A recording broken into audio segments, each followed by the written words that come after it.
This is a Pro-Ject Debut 3 turntable with a built-in phono stage and a USB output for digital audio.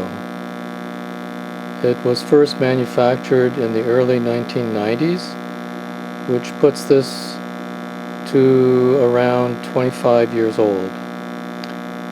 And besides this massive hum, it also distorts the audio.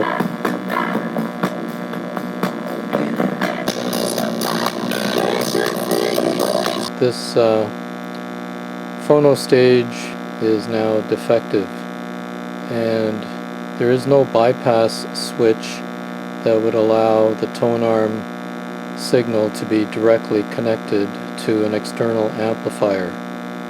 So what I'm going to try and do is remove the tone arm wires from the built-in amplifier and re-terminate the leads onto a set of RCA output jacks and a ground wire terminal.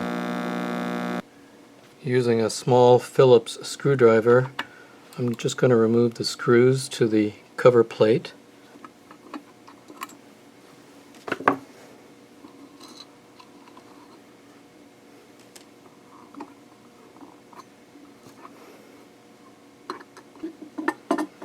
Preamp board looks like there's a ground connection here. I'll remove this to look at the underside.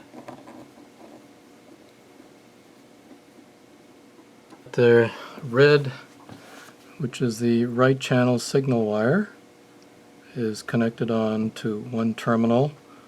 The white, which is the left channel signal wire, is connected to another terminal.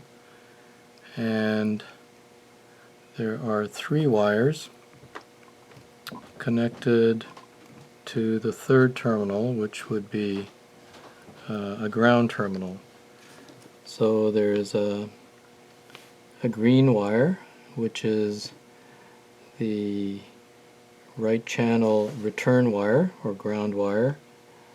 There is a blue wire, which is the left channel return or ground wire, and then there is a black wire which is actually attached to the front of the metallic tone arm out in front here.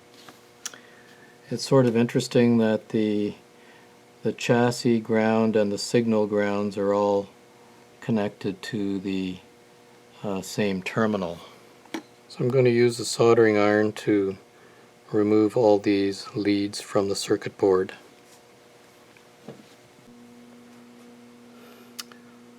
So I'm also going to cut off this ground wire and the power wire.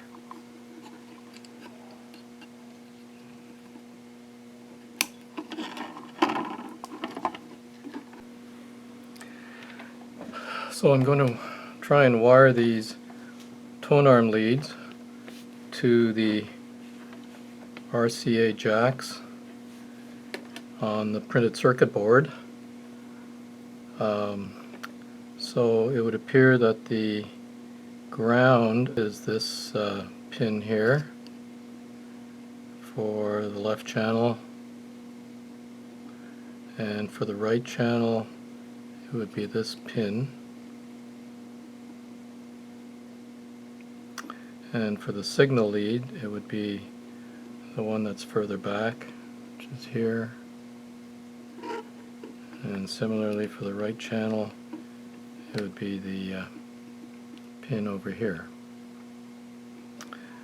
There are actually two black ground wires coming from the tone arm, and I'm going to tie these together and attach them to the ground lug on the cover plate.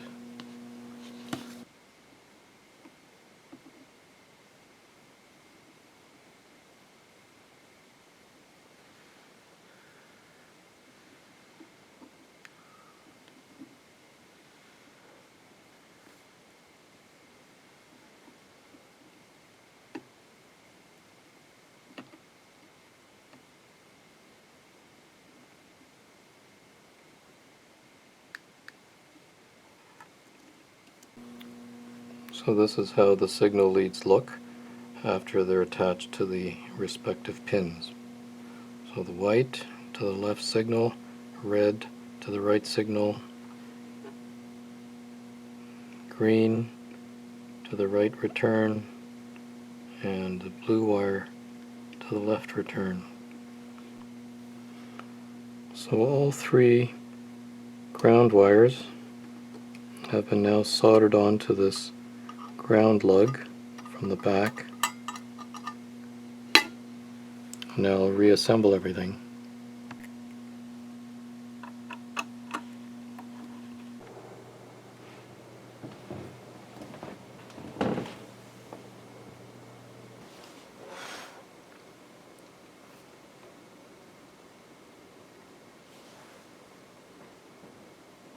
Cycles per second, left channel.